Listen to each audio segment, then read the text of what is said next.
Let me go first to Matt Dowd. Well, the chair of the Freedom Caucus says no, Obamacare repeal is not dead. They're going to come back. I think that is unlikely given where the president is right now. It also seems unlikely that this brand new coalition with Democrats is in the card, listening to Chuck Schumer. Well, to me, we're in a very difficult time with these huge problems facing the country and two political parties that really can't govern at all in the course of this. I think the Democrats first would be very smart if they called the president's bluff. They basically said, here's the bill to fix Obamacare. Now you're going to support it or not. And basically, in many ways, because of the Republican Party, he can't support it. I don't think this Well, it seemed on that Schumer was willing to go there, assuming repeal is dead. But I don't think this is going to fundamentally change, and Donald Trump can decide he's going to take a different tack for two reasons. First, Donald Trump would have to become somebody he's not.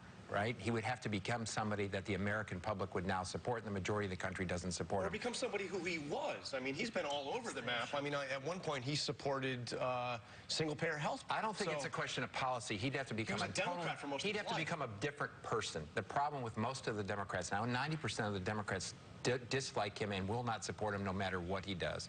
And the second problem in this is that he just can't move this ball anymore. This is not a thing he can do with the lack of support of his own party and now the lack of support of the Democrats. And Matt, picking up on what you were saying, it also is sort of fixing problems. You have to first confront them, accept them, and it does seem like the president is in a bit of denial amid these big questions about both his competence, which you saw Senator Schumer raise, and his credibility. I think that's right. Look, he came into office actually with, I think, some people willing to work with him. You remember that first day when he was inaugurated, it was very schmoozy with the senator who just departed, with Nancy Pelosi.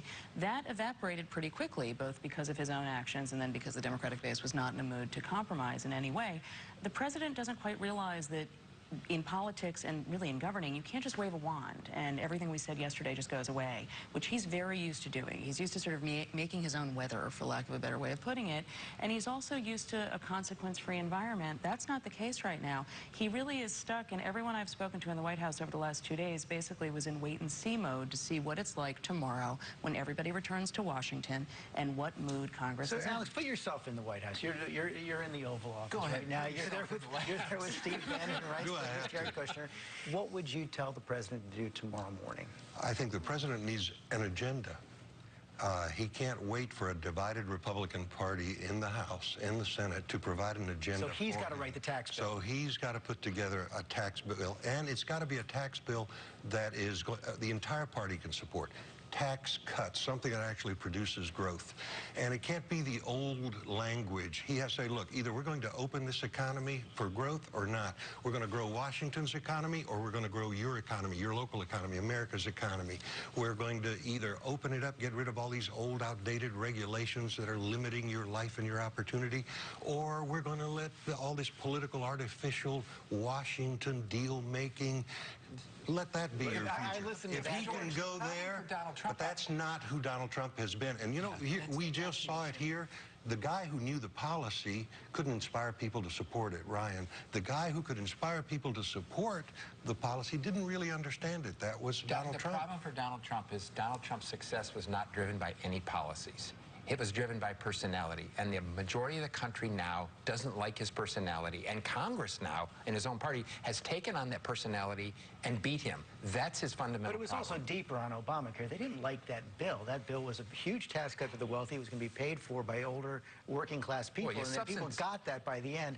So I want to get to the substance on the tax reform as well. Listening to Alex, listening to Congressman Meadows, we're not really talking about tax reform anymore. We're talking about tax cuts. Well, the idea of tax reform is you basically have the net tax rate stay the same. You lower it, you lower the rate, but you close loopholes, so the amount coming in is the same. I mean, what you're saying is true, and what Meadows hinted, we'll just have another big tax cut. Look at what it does to the debt. Look what it does to the deficit. This was a candidate, Donald Trump, who actually said he was not only going to balance the budget, but pay off the debt. Now, that's obviously impossible, but the idea of just a big tax giveaway and no tax reform. Trump could sell this. Look, we're not going to reduce this debt by choking the economy. First thing we got to do is produce growth, and the way to produce growth is to open up this economy. That requires two things: limiting political artificial regulations from Washington, and two, putting more money in people's pockets who grow the economy. His sales. So growth first, I agree with growth you. first could sell tax cuts. What are you guys agreeing on? Go ahead. I don't think he can sell that. I mean, I think he can't sell that in part because he is really not a details-oriented person, particularly when it comes to policy. And so he has always spoken in these kind of broad purple cues. But actually, when you get down to the nitty-gritty, he doesn't really always sound like he's that familiar with it. He's good at brands, though. He's good at branding things and people, you know. But his brand is really... Build that wall. Make Mexico pay for it. Lying Ted. There's no appetite. To me, there's no appetite in America right now for tax cuts for the wealthy. There's an appetite in America for building infrastructure. There's an appetite for opening up the economy. Right, but if that's contingent on tax cuts for the wealthy, it's not going to happen. I don't know if Republicans, I mean, Meadows may have been there, but that Freedom Caucus was all about controlling spending. It was all about balancing the budget. These were the guys that didn't want to, raise the debt ceiling. I think the more interesting question is, what does he do in the short run? Does he exact political revenge for those who defied him? Look, those Freedom Caucus members... We're told that Steve Bannon wants an enemies list. Well, and I'll tell you, it wouldn't be hard to compile one. Look at the Freedom Caucus. You have somebody, for instance, like an Alex Mooney, a congressman from the 2nd District in West Virginia. This is a district that Trump took by 75%. This is coal country. This is a place where Trump is more popular than the congressman. Is he going to support a primary?